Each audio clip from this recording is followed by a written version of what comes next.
everybody. Welcome to Arrow on Target. We are your hosts. You can find us online at stayontargetpodcast.com or on Twitter at JohnWright777 and ChrisWright250. Did you go. forget to record? I did forget to hit the record button for a second there, but now it's going and we're good to go. Okay, So, cool. so we're talking about Arrow, episode 2, Season titled 3. Sara. Yeah. So Sarah's dead. Dude, that was nuts. Okay, so the beginning of this episode, I was wondering how they would handle it. It's like, you know, at the end of last episode, we had Laurel finding, like, basically getting her sister killed right in front of her and finding her body. Yep. And I was wondering, what in the world is she going to do with this? Mm-hmm. Bring it to a hospital? What does she do here? I honestly, like, whenever we opened up and we're in the Arrow Cave, I honestly thought that, we were going to have, like, a bunch of cops and, like, Quentin was going to find out, and like we were going to have like this big, huge public ordeal. As you would normally expect whenever someone gets like 3 arrows to the chest. But I had also forgotten, you know, like... that she's supposed to be dead? She's supposed to be dead, and no one really knew she was alive except for her family and Oliver. For sure. So yeah, like all of this episode was dealing with that, as it rightly should. Like, she's a major character, and it still shocks me like a little bit, you know, like how big of an event this was, like first and second episodes. Like, this is a heavy thing to deal with one episode into the season. My goodness, dude. It was what's interesting to me is they set this up very much like a film would set something up. By creating in the first however percentage of the movie, they will create this situation that's the inciting incident for everything that happens afterwards. Put every single character into chaos with one action. And that's exactly what they did here. And what that's interesting is because, like, we had this whole time where, like, at the end of last season, we just resolved a bunch of things aside from, like, the Thea situation. We'd resolved a bunch of things. And so we were all kind of on the same team. We were all buddy. We were all, you know, working towards the same goal. Yeah. Whereas now, whenever Sara gets killed, there's this just a world-shattering kind of view here where Felicity is dealing with it in her way, where Laurel's obviously dealing with it in some crazy way, where Diggle's dealing with it in his way, and Oliver's dealing with it in his way. And so you have all of these characters reacting to the same situation in completely different ways. Right. And whenever Quentin is going to find out, who knows when that's going to be, right. He's going to react in a completely different way. So I love that they set this up that way, where this season... It's viewed as this huge arc, is in my mind. Like, so far, these 2 episodes have been an arc. And we'll see where they go with this. We'll see if we're on the hunt for Sarah's killer all season. We'll see if maybe that's mid-season finale. I'm not sure. How long do you think they can get out of this thing, or do you think this is going to be something that's buzzing in the background for a while? I don't think that we'll deal with it immediately. I don't think, like, next episode we're not going to pick up, you know, with him still looking for her killer. Like, I think it will be on the back burner for sure. I did read an interview with one of the executive producers this week. Okay. And the Katie Lotz was signed on for 3 episodes this season. So we've had the first episode, and I guess her laying on a slab probably is one other episode. Maybe, unless they had like some sort of a mannequin made of her. I mean, no. That was I think that was her. Yeah. And so then we get one more, and which is probably going to be in a flashback sequence, I would assume. And so that will probably be whenever they deal with, like, her killer and things like that. Or it could, you know, deal with something else completely. It was interesting that I retweeted something that Mark Guggenheim, one of the producers of the show, had tweeted today, and it was an interview with Tommy. And he was talking about how it feels to basically be killed off on a television show, and like he had a 3-year contract. Did he really? He did. What? And they realized that it just wasn't working, that the whole love triangle between him and Oliver and Laurel just wasn't working. So like everybody's theory at the end of season 1 was that we were going to kill Laurel, but then they killed Tommy. Yeah. To eliminate him from the equation and that sort of situation. Which, I mean, they're, Oliver and Laurel's relationship never went anywhere really anyway. Well, and they didn't know what to do with her in season 2 because it seemed like that was where they were going, was they were going to kill her character, but then they opted the opposite way to kill Tommy. And so it ended the whole love triangle situation, which I appreciate because, like, that's not who Oliver is. That's really not what Arrow as a show became at the end of Right. season 1. It's not really the tone that the fans even wanted to have. Right. And so they opted to make sure that like Felicity was a main member of the team and to start playing that angle up, where there's this kind of like will they won't they between them, and then to eliminate kind of that love triangle situation between those three. But yeah, he got killed off, but he came back this week, which was awesome to see him again in the flashbacks. Oh yeah. It's really interesting because he was in the season, like what was the mid-season finale last year? He was in one episode and some flashbacks last season, or not in some flashbacks. He was in Oliver's mind. That's what it was. Was that the mid-season? That was near the mid-season. I know it might have been one of the ones just after that, where he was fighting with all these people in his mind and stuff. But man, that seems like such a long time ago. it does seem like a long time ago. Yeah, a lot of stuff's happened. Yeah, like I always loved Tommy's character, and I liked him, like as Oliver's best friend, because no one else on the team really even fulfills that right now. No, like no one knows him and has known him since birth and knows how he acts and knows like even though Tommy wasn't the best connected, with him as the Arrow, yeah, he still knew who he was. Right, and that's I think to some extent Thea does. But she just has chosen just to push Oliver completely away. I was about to point out that Thea, this episode, it was interesting that it's obvious that nobody really connects with Oliver on that level. Right. Because he kept asking for Thea. He kept trying to call her. He kept reaching out to her and not understanding why she wasn't, coming to him whenever he needed it. And I guess, so I will say this. Okay, so I watched the season premiere. Yeah. 3 times, okay? Mm-hmm. But I watched it twice before we recorded last episode, and I watched it a 3rd time after. And at the 3rd time, I was kind of just barely kind of paying attention. It was just kind of on in the background. I was like, all right, let me revisit this one more time, see if I missed anything. And I did. I missed where they referenced what Thea was doing. They referenced Thea in that first episode, and so I was wrong. They kind of have a sort of halfway explanation. Where do they think she's at? Well, Oliver, and what's obvious at the end of this episode is that Oliver doesn't really know what's going on. I know he doesn't, but he thinks that she's traveling or whatever. Right. But what did they say? I don't remember that from the first episode either. Basically, he got a text from her, and Diggle reads Oliver the text. He's like, it's from Thea. She says she's on some beach somewhere or whatever. And Oliver goes, he's like, I keep telling her to send pictures. I don't know why she's not sending pictures or calling. When was this in the show? It was at the very, very beginning, whenever everything was all hunky dory and we're Team Arrow. Yeah, I don't remember that at all. It barely passes by. That's why I missed it the first couple episodes or the first couple viewings. Wow. So, yeah. Looks like the stream might have the stream's bad. Might have bad. It's a big for some reason. It's back up now. It's a big bold capital all letters. Caps bad. Streaming status bad. So I apologize if the streaming status is bad. Yeah, we could just look like little blobs. Who knows? And I really like, man, I don't know, whenever Thea comes back, it's going to be awesome. Dude, it's going to be nuts. Whatever happens. She's amazing. She's a great character, and to bring her back in and see, because obviously Oliver, I didn't realize that Oliver didn't know that she was super mad at him. Yeah.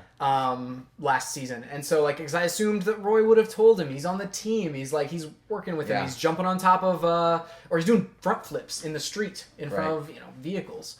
So, I don't know. I just would have assumed that in the interim, Roy would have told him. I wish we would have almost had Roy holding back that note last week to explain why Oliver isn't hunting Thea down and talking to her like family. I had honestly forgot that she had written that note because that was in I don't even think that was the finale. That was the episode before the finale, and it was in the midst of all this chaos going on. Yeah. And totally forgot about it. That was before she ran. Wasn't that before she ran off with her father? Yeah, I mean that was when she was ran off just going to leave just for the sake of leaving. Right. Yeah, that's whenever she was going to leave with him, and then he didn't show up, and he couldn't be there. I don't know why she's created this kind of cover story with Oliver. Other than to keep him from chasing her. I don't know if she has. Maybe her father has. Maybe he's Malcolm? Malcolm has been. Maybe he's I want to be able to train her into without the interference of him. That's possible. Yeah, so there was that whole situation. I wanted to point out that I was a little bit wrong, but I still hold to that if Oliver had known that she was mad at him and she was out there in the world, he would have gone to hunt her down. So it's I'm glad that's all explained. Well, let's go back for a second to the repercussions of Sara being dead. Oh my goodness. So the immediate reaction is Oliver's going to go look for this guy, and Laurel's really, really ticked off. And I honestly, for the first time, I liked that aspect of Oliver where he has gone through the process of like, should I kill these people or should I not, or whatever, and he stops her, but without it being heavy-handed. Like, the thing I didn't like about season 2, whenever he would be like that, was that it was very, very heavy-handed. And seemed very at odds with who he was in season 1, so it's like, this is not necessarily his character. But it was cool seeing him talk her out of killing who she thought the perp was. Yeah. And really legitimizing it in her mind without being like, I used to kill people, but no, I don't. Right. You know? Right. So that was cool. That was really nice. And I liked the whole where he's kind of talking her down as opposed to someone else talking him down. Yeah. Like, he is great in that role.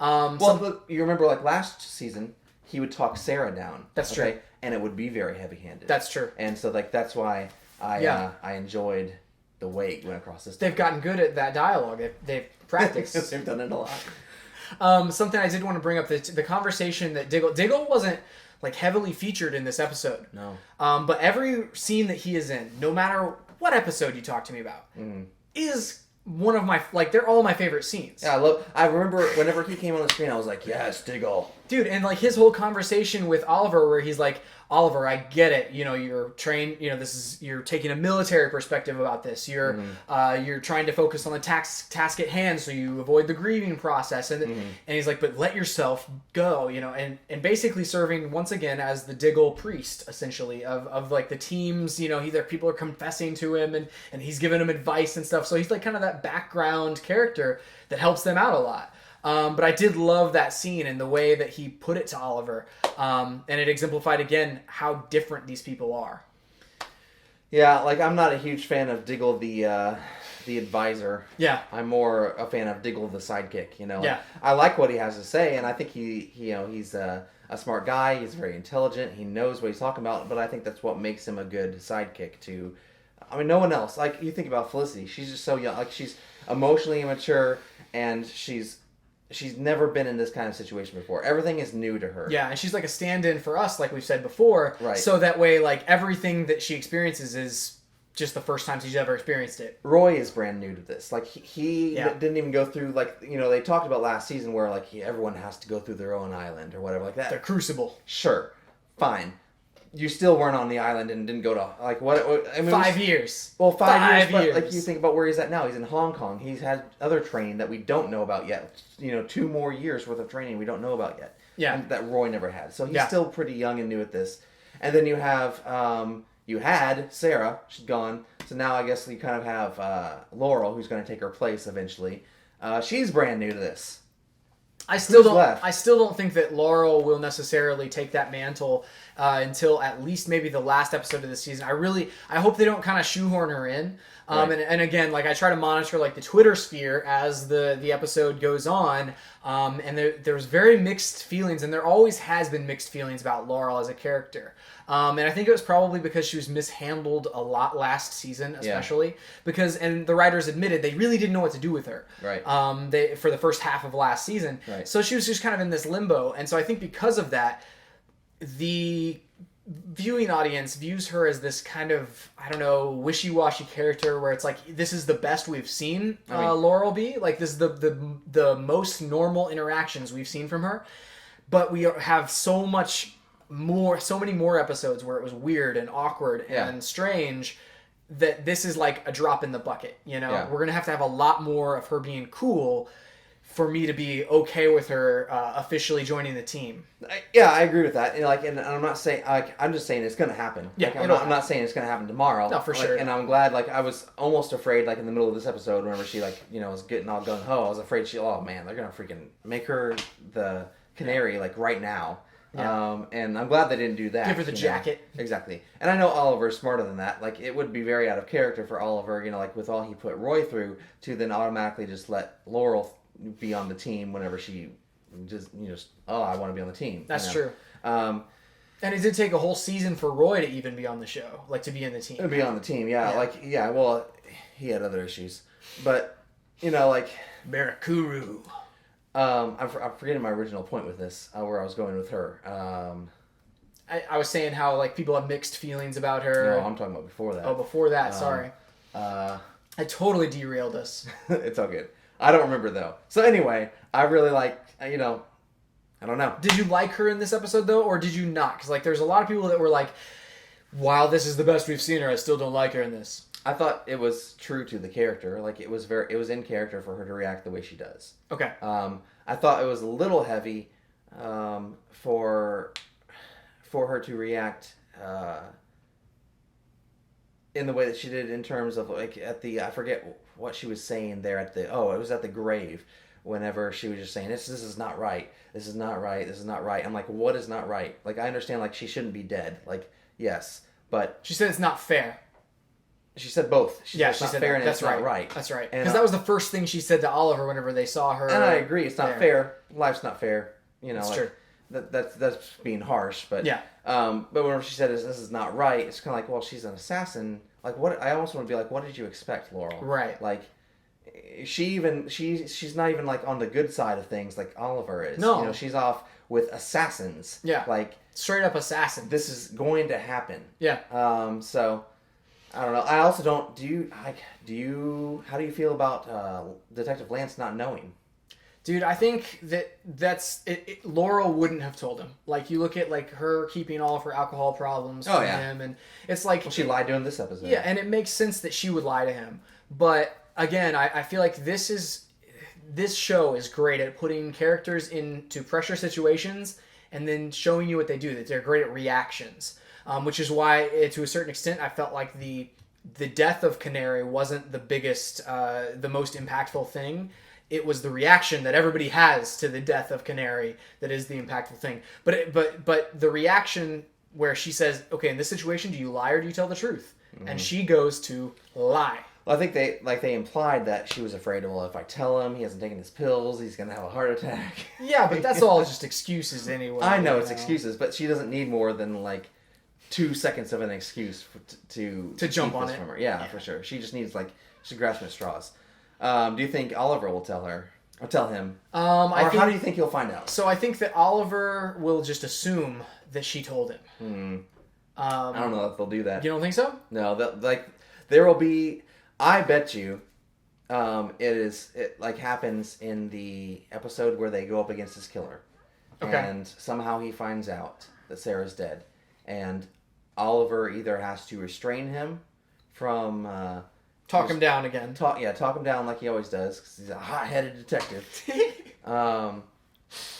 Or he'll have a heart attack right then and there. I mean, I was just thinking about that. Like, what if this puts him into like some kind of like bedridden state, and it's Laurel's fault. Basically, that's what spurs Laurel on to becoming the Canary. I don't know. I could see any of that happening, and I would believe any of that. Like, I would believe that happening. I would believe that he could be talked down by him, and I don't know. It's like there's a lot of options here, and again, I don't think we're going to see that for at least until the midseason.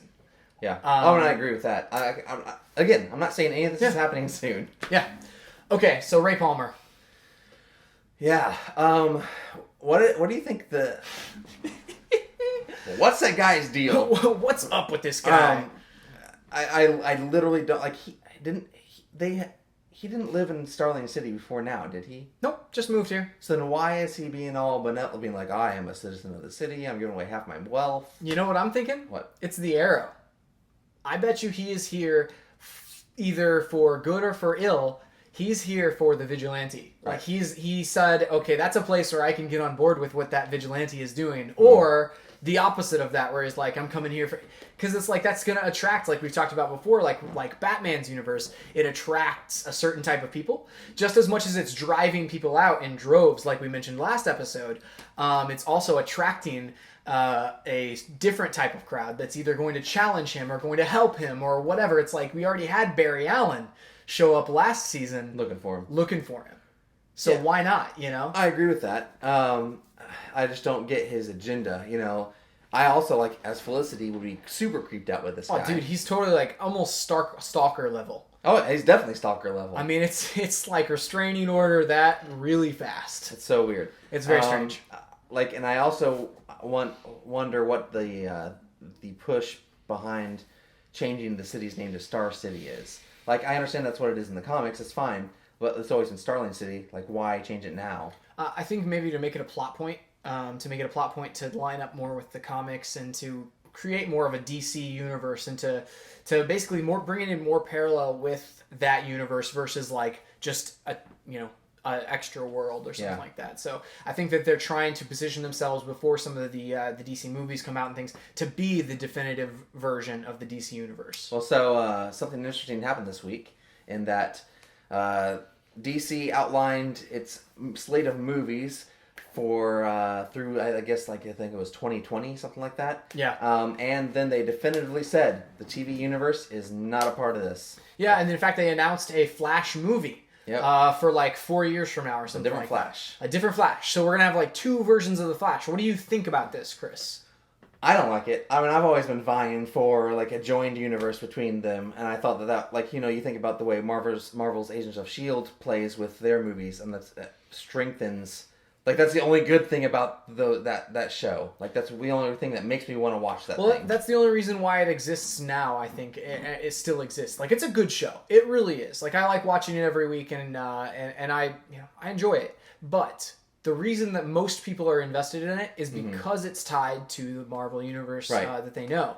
But they can't really do some things. Like, they're held back from doing some things because they don't want to paint the cinematic universe into a corner. Right. So they basically are being held back from bringing in big main Marvel characters. And whenever you do see those Marvel characters, they're the same ones from the movies, and so they cost more, so it happens very less frequently. Whereas I think the unique position that having them separate with the DC universe gives us an opportunity to have 2 completely different takes on it, but on the television show, which is obviously what you watch more and more, it's got more hours, got more backstory, everything.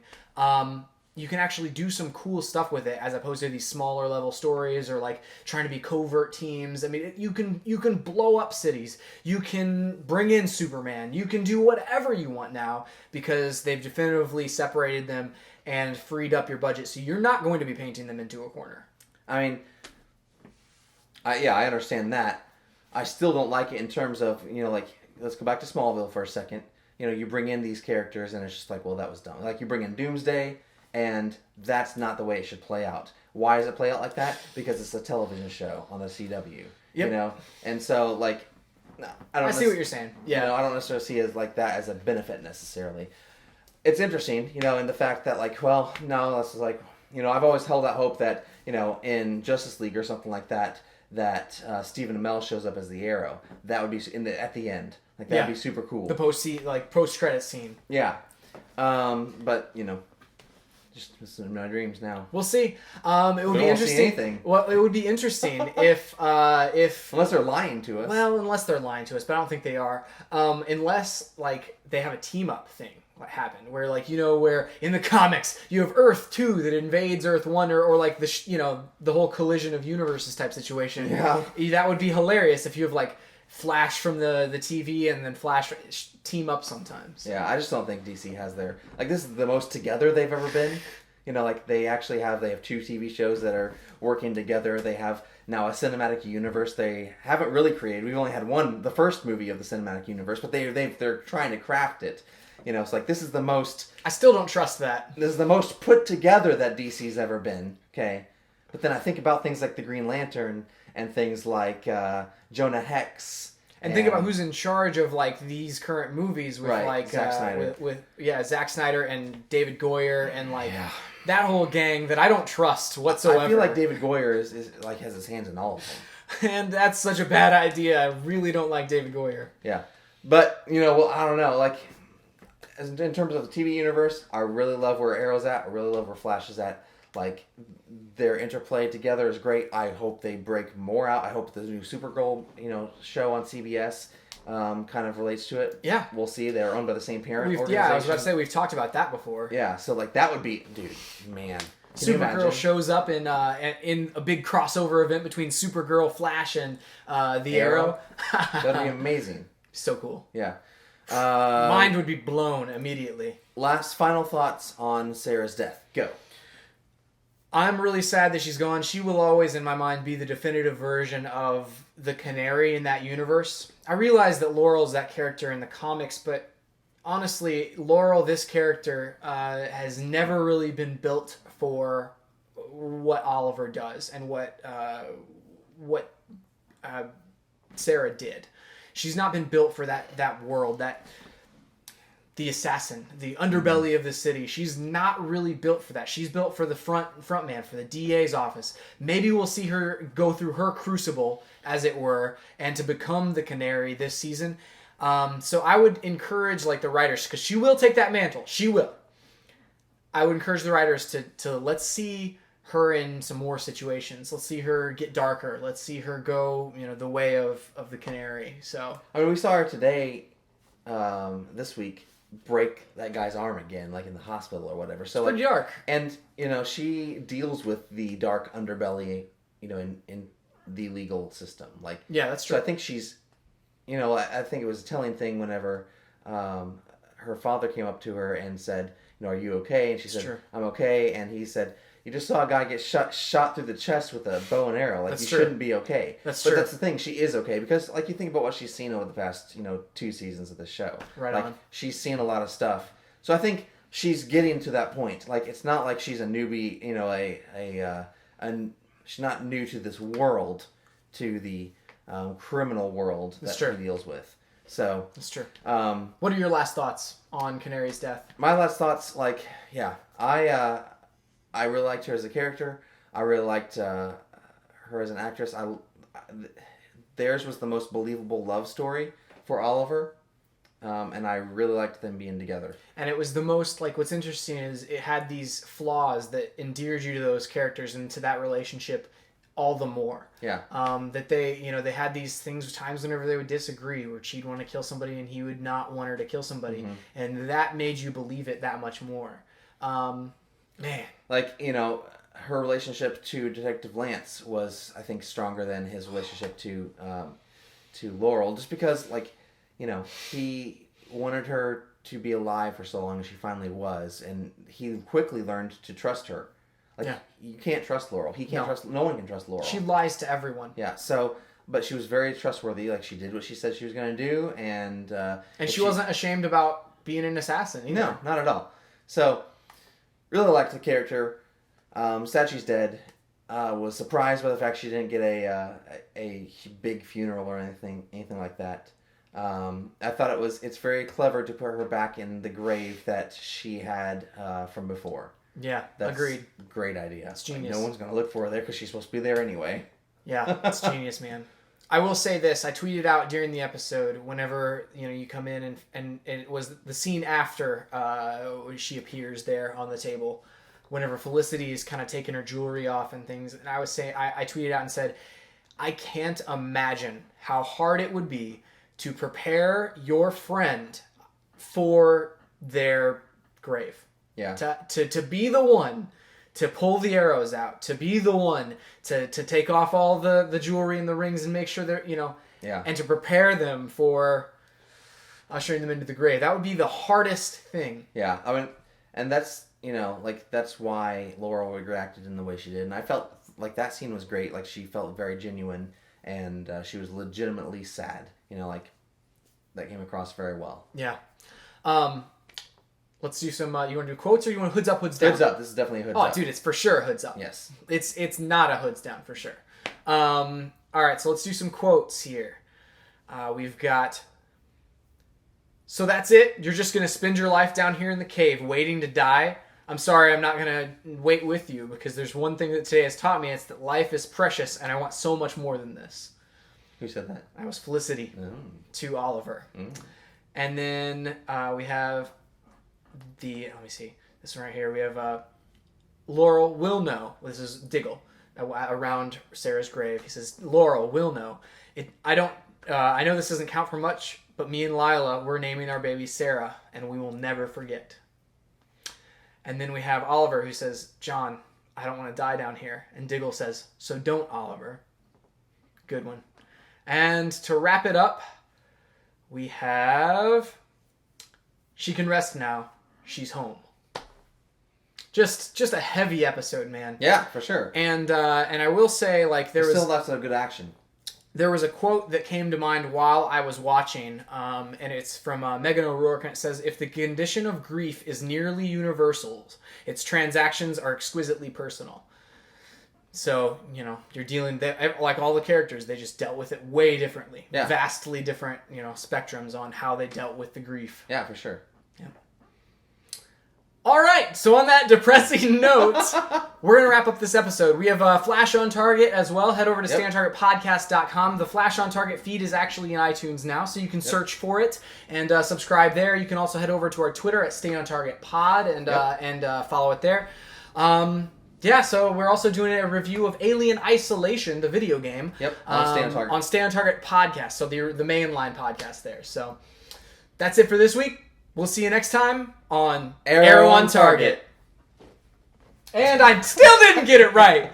Dang it! Dang it!